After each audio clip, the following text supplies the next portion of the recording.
Origin's all-female spaceflight has copped a bit of high-profile criticism since landing on Earth yesterday. Here's Tatenda to launch into the controversy. Yeah, to some this was a historic moment. A bunch of successful women showing the sky's no limit. But that's not how everyone saw it. I feel super connected to money. Since the mission landed, the controversy has blasted off, with lots of people saying this was nothing more than an expensive publicity stunt. Look at the state of the world and think about how many resources went into putting these women into space. For what?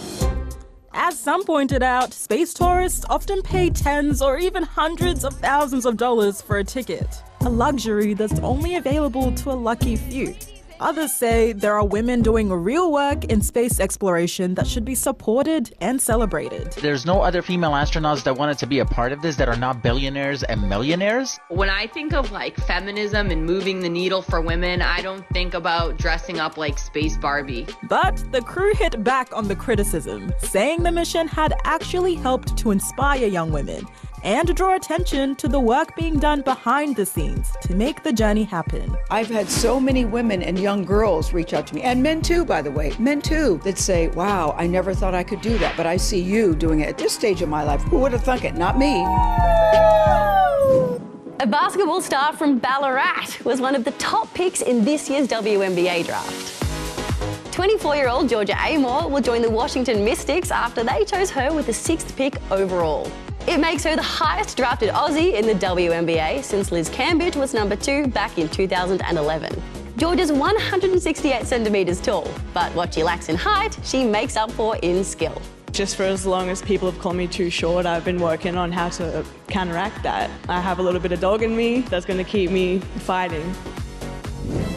Deep sea scientists have spotted a famously rare sea creature in the wild for the first time ever. Here's Captain Josh with more. Captain's log. Still no sign of the giant squid. I'm losing hope. Gavin, I think I've spotted it. You have, lad! Quick, lower the 4K 60 FPS camera. Aye, aye, sir.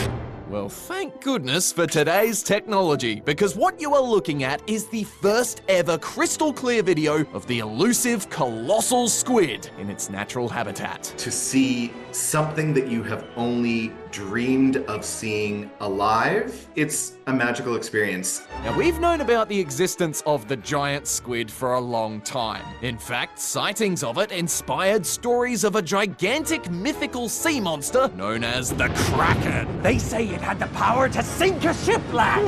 Then in 1925, the colossal squid turned from legend to reality when remains of it were discovered in the belly of a sperm whale. Since then, we've found a few dead ones, but this is the very first living one we've seen. So this discovery is colossal. And while the squid itself might not be, yeah, this one's just a wee little baby, scientists estimate these things can grow up to 7 meters long and weigh 500 kilograms. Oh. It gives us the opportunity to fill in some of those missing puzzle pieces. It's just a great reminder of how much we have left to learn from nature.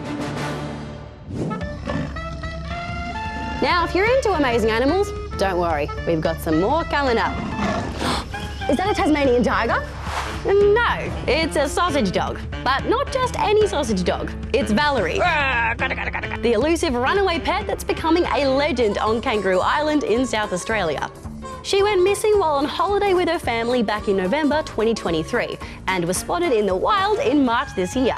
Now, a local rescue centre says she's regularly visiting a trap they've set up, and they're hoping they'll be able to send her back home very soon. Next, to a cardboard herd that's putting on a show in the Congo. These puppets were created by a company who want to draw attention to the impact of global warming on animals. The show will move from Africa to the Arctic Circle, spreading their message to as many people as possible along the way. And finally, to some amazing elephants at San Diego Zoo. Yesterday, a 5.2 magnitude earthquake struck their city, and when these guys felt the tremor, their first instinct was to rush over to the youngest herd members, huddle together, and protect one another. Simply amazing. Well, we'll see you tomorrow. Bye!